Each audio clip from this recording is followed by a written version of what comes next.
이 일 후에 그 집 주인 되는 여인의 아들이 병들어 증세가 심히 위중하다가 숨이 끊어진지라. 여인이 엘리야에게 이르되, 하나님의 사람이여, 당신이 나와 더불어 무슨 상관이 있기로 내 죄를 생각나게 하고 또 내 아들을 죽게 하려고 내게 오셨나이까? 엘리야가 그에게 그의 아들을 달라 하여 그를 그 여인의 품에서 받아 안고 자기가 거처하는 다락에 올라가서 자기 침상에 누이고 여호와께 부르짖어 이르되, 내 하나님 여호와여, 주께서 또 내가 우고하는 집 과부에게 재앙을 내리사 그 아들이 죽게 하셨나이까? 하고 그 아이 위에 몸을 3번 펴서 엎드리고 여호와께 부르짖어 이르되, 내 하나님 여호와여, 원하건대 이 아이의 혼으로 그의 몸에 돌아오게 하옵소서. 여호와께서 엘리야의 소리를 들으심으로 그 아이의 혼이 몸으로 돌아오고 살아났지라. 엘리야가 그 아이를 안고 다락에서 방으로 내려가서 그의 어머니에게 주며 이르되, 보라, 내 아들이 살아났느니라. 내가 이제야 당신은 하나님의 사람이시여 당신의 입에 있는 여호와의 말씀이 진실한 줄 아노라 하니라. 만일 그리스도 안에서 우리가 바라는 것이 다만 이 세상의 삶뿐이면 모든 사람 가운데 우리가 더욱 불쌍한 자이리라. 그러나 이제 그리스도께서 죽은 자 가운데서 다시 살아나사 잠자는 자들의 첫 열매가 되셨도다. 사망이 한 사람으로 말미암았으니 죽은 자의 부활도 한 사람으로 말미암는도다.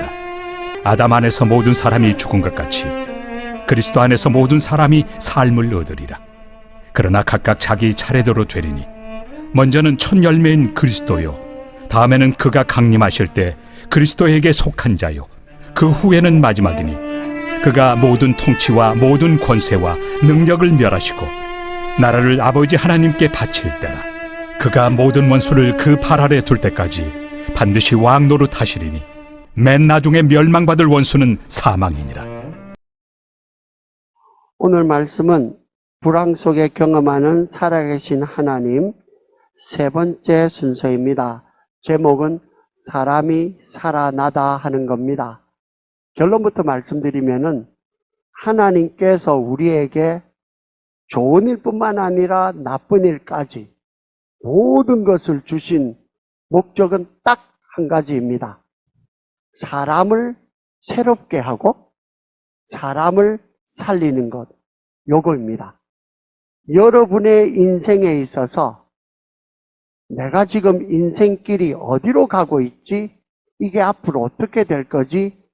때로는 갈 바를 알지 못할 때에 여호와의 말씀은 내 길의 빛이요 내 발의 등이라고 했을 때에 등을 찾기 전에 먼저 볼 것은 내 길의 빛, 노스스타처럼 하나님께서 이 일을 통해서 어떻게 내 삶에 생명을 살리고 생명을 새롭게 하는지, 부활을 체험하게 하는지, renewal, new life, 거기다가 포커스를 딱 맞추시면은 순서대로 설명이 되고 이해가 됩니다. 저는 최소한 하나님께서 이 교회를 시작하게끔 그리고 여러 사역을 하게끔 인도하시고 난 다음에 많은 경우 있을 때마다 저희 개인적이든지 교회든지 사람을 인도하든지 거기에다가 포커스를 항상 맞추고 거기다가 시야를 놓고 나머지를 찾아왔습니다. Up and down, right and left, 정신을 못 차리게 멀미 나는 그런 현실이 왔었지만은 결과적으로는 거기로 가게 돼 있습니다. 그게 복음입니다. 그래서 우리는 겹치는 난관 속에서도 이 여인에게 닥친 입장 아닙니까? 성령은 어떻게 하면은 사람을 살게 하고 사람을 살리는 경험을 하게 하는지, 이것을 통해서 내 인생에 닥쳐진 흉년 같은 그 드라우트 같은 그런 어려움을 끝내시고 주블리, 희년을 완성시키는지, 또 이것을 경험하게 하는지, 오늘 세 가지로 말씀을 순서대로 봅니다. 하나는 성령의 설계, Design of Holy Spirit. 두 번째는 과부의 자각, Awakening of Widow.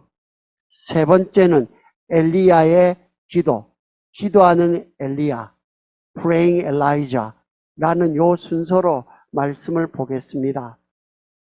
만약에요, 부활이라는 이 사건이 없었으면은 엘리야와 과부의 만남은 죽도 먹은 자리, 그냥 과거에 이런 만남이 있었더라라는 그저 전설 같은 신기한 경험이었다라는 그 이야기로 남지, 생명의 주인 대신 하나님을 경험하는 경험은 없습니다. 우리는 인생을 살아갈 때 지하층이 있고 1층이 있고 2층이 있다고 그랬습니다.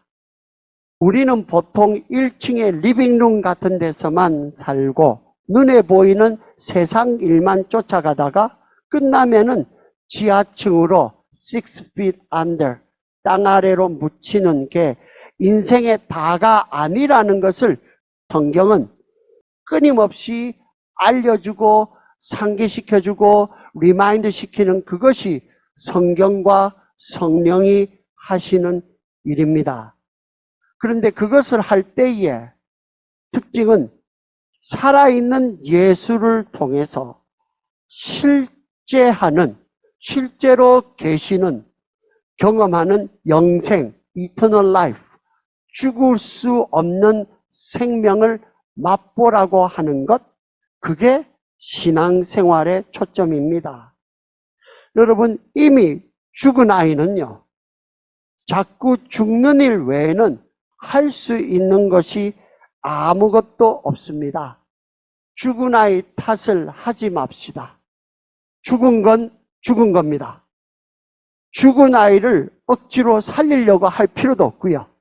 죽은 아이에 대해서 필요한 것은 화장, 변장, 분장, 치장하는 이것이 필요한 것이 아니라 장사 지내고 난 다음에, 죽은 다음에 새롭게 살아나는 부활이 필요한 겁니다.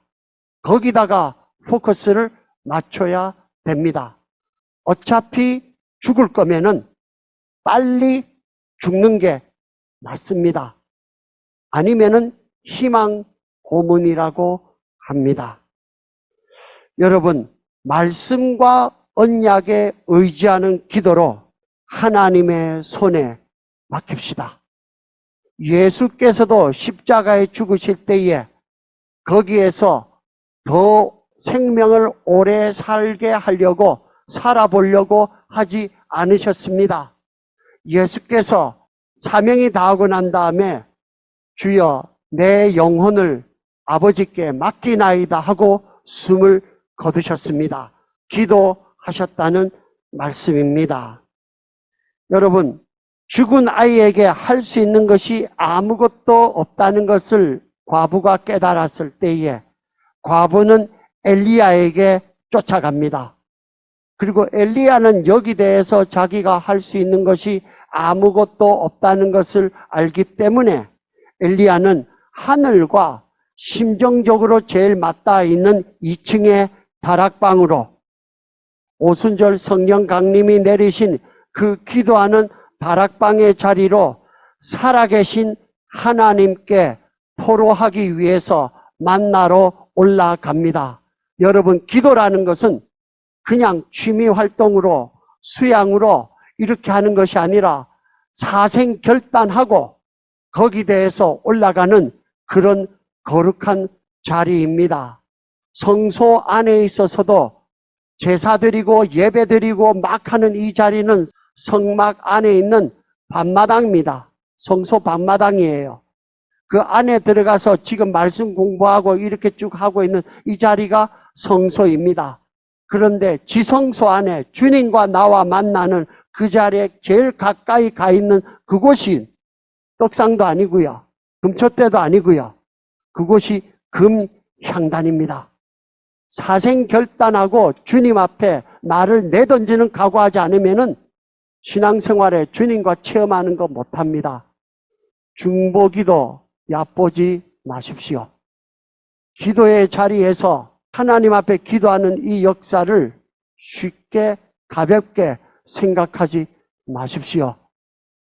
하나밖에 없던 아이가 갑자기 병으로 죽는 일마저도 영생이라는 선물을 준비하고 기도하라고 다락방 2층으로 이끄시는 성령의 인도에 주목합니다. 이런 성령의 설계가 여러분의 시간에 보이시기를 기도합니다. 아무 일이 없는 게 복이라는 말도 맞지만은 하나님의 간섭이 없는 일은 하나도 없으니 죽는 것 같은 죽음 같은 일이 생긴 것도 그 일이 있는 것이 없는 것보다 더 귀한 한 가지 일은 사람을 살리는 이 부활의 역사가 임박했다는 증거입니다. 십자가와 무덤의 3일을 견딥시다. 부활의 기쁨, 흉년 속의 희년을 영접하는 경험을 하시기를 축원합니다. 두 번째, 과부의 자각입니다. 과부에게 엘리야 같은 존재가 없었다면, 그냥 그렇게 아이가 병으로 죽었다면 그냥 허망하게 보낸 것입니다. 어차피 밥 한 끼 먹고 그리고 아이와 함께 죽으려고 했던 그런 것입니다. 그런 일들이 세상에 얼마나 허다합니까? 그런데 엘리야가 그녀의 생애에 있는 것은 다르게 말하면은 따질 대상이 있는 것입니다. 그게 축복입니다. 엘리야가 그 집에 대해서 잘못해 준 거 뭐가 있었습니까? 굶어 죽을 사람 밥 먹여주고 자기 자식도 아는데 아버지 역할 해주고 아마 그 다음에 장작 패는 것은 엘리야가 그 집에서 하숙을 하니까 밥값은 해야 되지 않겠습니까? 그렇게 해서 그저 그 정도 역할하고 살아가는데 정작 잘못된 일이 오고 나니까 당신 때문에 이렇게 되었다라고 손가락질 받을 때에 펄스널하게 받지 마시기 바랍니다. 오죽했으면은 그래도 나에게 찾아온 것이 그것이 복이다. 이렇게 마음을 잡수셔야 됩니다. 왜냐하면은 이 여인이 하는 말이 내게 당신이 찾아와서 생활에 도움을 줬기로 왜 당신이 오므로 두 가지 중요한 고백을 합니다. 왜 내 죄를 생각나게 하고 또 내 죄의 결과로 아이가 죽는 사망과 그 고통의 결과가 왔냐는 이 여인의 절규는요. 그동안의 밥상 공동체로 생활 속에 말씀을 전해주는 서로 나누는 그런 과정이 있었다는 증거입니다.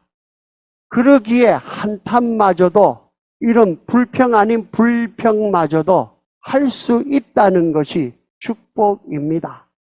여러분 전에도 그래 말씀드렸지만은 유아원에 할 때에 아이들이 처음 온 아이들이 어떤 애들은 막 처음부터 울고요. 그런 애들은 그냥 그런 줄 알고 준비하면 되는데 제일 좀 황당한 아이들은 하루 종일 차분하게 잘 있어요.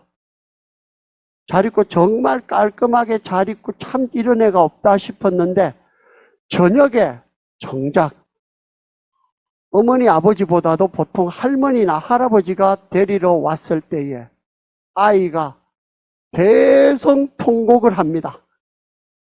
그러면은 하루 종일 잘 봤던 유아원의 선생님들이나 저까지 포함해서 얼마나 아이를 서러움을 줬으면 이렇게 되었을까라고 해서 정말로 어처구니 없고 황당한 경우를 많이 당했습니다. 그 다음부터는 우리는 아이에게 속지 말자. 그 아이의 심정을 따져보면 하루 종일 있으면서 낯선 환경에서 누르고 있었던 겁니다. 그것을 그나마 울 수 있는 대상이 오니까 안심 놓고 울은 것, 그것입니다. 우리가 살아가다 보면은 애꿎고 억울하고 내하고는 관계가 없는데 저에게 왜 이러시나요? 라는 그런 입장 당할 때에 여러분 억울하다 생각지 마시고, 아이고, 내가 팔자에 없는 엘리야의 입장이 되었구나. 그리고 엘리야라는 말 이름의 뜻은 야는 여호와입니다. 여호와는 나의 하나님, 야훼 is my God 하는 뜻이에요. 그러면은 내가 어떻게 하겠습니까? 나도 이걸 가지고 내 아버지께로 가지고 올라가라는 뜻인 줄 알고 올라가면 되는 것입니다. 내게 닥친 사건, 사고에 대해서 영적인 눈을 뜨게 된 것, 그리고 정말로 내 죄 때문에 이런 결과가 왔다는 것을 아는 것이, 그것이 영적인 눈이 띄어진 것입니다. 그렇지만 그것만 가지고서는요, 분명 축복이지만은 아직 반쪽입니다. 십자가까지만 갔어요. 거기에서 죽은 것을 살리는 부활한 예수를 만나면은 그런 죄에 대해서 눈뜸이 행복이 되지만, 눈만 뜨고 난 다음에 해결책이 없으면은 고통만 더하는 자책, 자기 자신에게 대해서, 그리고 힐책, 남에게 대해서 전체적으로 죄책만 더합니다. 생명을 살리는 구원 역사의 시작은 여인이 엘리야에게 나아가듯 예수의 피가 흐르는 말씀으로 같이 죄사함 받고 있는 내 모습 그대로 받아주는 말씀의 공동체 앞으로 죄와 허물을 고백하며 기도로 나아갈 때에 역사합니다. 그래서 야고보서 5장 13절에서 끝절까지가 이렇게 말씀합니다. 너희 중에 고난당하는 자가 있느냐? 그는 기도할 것이요. 즐거워하는 자가 있느냐? 그는 찬송할지니라. 너희 중에 병든 자가 있느냐? 그는 교회의 장로들을 청할 것이요. 그들은 주의 이름으로 기름을 바르며 그를 위하여 기도할지니라. 믿음의 기도는 병든 자를 구원하리니 주께서 그들을 일으키시리라. 혹시 죄를 범하였을지라도 사하심을 받으리라. 그러므로 너희 죄를 서로 고백하며 병이 낫기를 위하여 서로 기도하라. 의인의 강구는 역사하는 힘이 큼이니라. 엘리야는 우리와 성정이 같은 사람이로되 그가 비가 오지 않기를 간절히 기도한 즉 3년 6개월 동안 땅에 비가 오지 아니하고 다시 기도하니 하늘이 비를 주고 땅이 열매를 맺었느니라. 내 형제들아, 너희 중에 누가 미혹되어 진리를 떠난 자를 누가 돌아서게 하면 너희가 할 것은 죄인을 미혹된 길에서 돌아서게 하는 자가 그의 영혼을 사망에서 구원할 것이며 허다한 죄를 덮을 것임이라. 아멘. 세 번째 마지막입니다. 엘리야의 기도입니다. 어미가 자기에게 절규하기까지는요, 엘리야는 자기 역할은 1층 리빙룸에서 생계를 도와주는 생활에 도움되는 그 정도로만 알았습니다. 그런데 이렇게 코너에 몰아대니까 그가 내 하는 역할이 그저 아이들 밥 먹이고 그리고 아이들 그냥 직장 보내주고 어려운 사정 들어주고 하는 여기서 다가 아니구나. 그가 남의 죽은 자식을 맡아서 하나님께 대신 토로하러 중보기도자로 다락방 2층으로 오릅니다. 시체를 자기 몸으로 완전히 덮는 이 동작은 아이가 살아나지 않으면은 자기도 같이 이 시체가 되겠다는 사생결단의 절박한 심정의 표현이자 더불어서 동시에 궁극적으로 이것은 내가 아니고 십자가에서 이 모든 죄와 사망과 저주를 담당하신 하나님의 아들 예수께 맡긴다는 몸으로 드리는 예표이고 표식입니다. 예수가 감당하지 않은 저주와 사망이 없음을 믿습니다. 아이를 위해서 자기는 할 수 있는 일이 없고 하나님 아들 예수가 담당한 대속의 십자가밖에 없다는 사실을 깨닫는 것이 그 아이에 대해서 주님이 역사를 시작했다는 표시입니다. 전적으로 맡깁시다. 내가 주인이면 아이가 죽도록 내버려 두었겠습니까? 그런데 아이가 죽은 것은 아이의 주인이, 사업의 주인이, 교회의 주인이, 내 사역의 주인이, 내 관계의 주인이 내가 아니고 하나님이시라는 사인이고, 나는 잠시 맡았던 청지기였구나라는 것을 인정합시다. 내 앞을 가로막는 죽음의 냄새가 풀풀 풍기는 크고 작은 난제들을 피하지 맙시다. 도망가지 맙시다. 십자가 없이는 부활의 영광이 없습니다. 여러분, 그 죽은 것들의 살리는 혼이 돌아올 때까지 기도하기를 쉬는 죄를 범치 말고 기도에 창념합시다. 성령이 생기를 그 코에 후 하고 불기까지 창조의 창세기의 하나님이 주님께서 부활하시고 난 다음에 새 창조 역사를 하신 것처럼 말씀으로, 기도로, 선언으로 우리는 그들을 주님 앞에 올리며 매 경우마다 3번, 3일 부활의 주님이 오시기까지 버팁시다. 빌립보서 4장 6절에서 8절은 바울이 감옥 가운데서 사방으로 우겨쌈을 당하고 자기가 믿었던 사람들이 저 사람이 뭔가 잘못이 있어서 이렇게 감옥에 들어갔지, 저 사람이 이렇게 왜 이렇게 인생이 안 꼬이고 장가도 못 가고 왜 이런 생애로 성격은 그렇고 왜 이렇게 살아가냐라고 모든 험담하는 소리가 꽉 들어올 때에, 아무도 자기 사람은 없을 때에 빌립보서가 특징이 제일 기쁨이 많습니다. 그것은 그렇게라도 기쁨에 대해서 선언하고 선포하고 갈구하지 않으면은 자기가 질식해서 요나의 고기 뱃속처럼 죽을 것이기 때문에 기쁨이 찾아오기까지 거기에 대해서 기쁨을 말하고 빌립보서 4장 6절에서 8절 사이에 자기도 어려운데 남에게 대해서 아무것도 염려하지 말고 오직 모든 일에 기도와 간구로 너희 구할 것을 감사함으로 하나님께, 제가 넣어서는 먼저 아뢰라. 응답받고 난 다음에 감사하는 게 아니고요. 먼저 감사하고 그러면은 감사의 결과로 확인되는 게 응답으로 옵니다.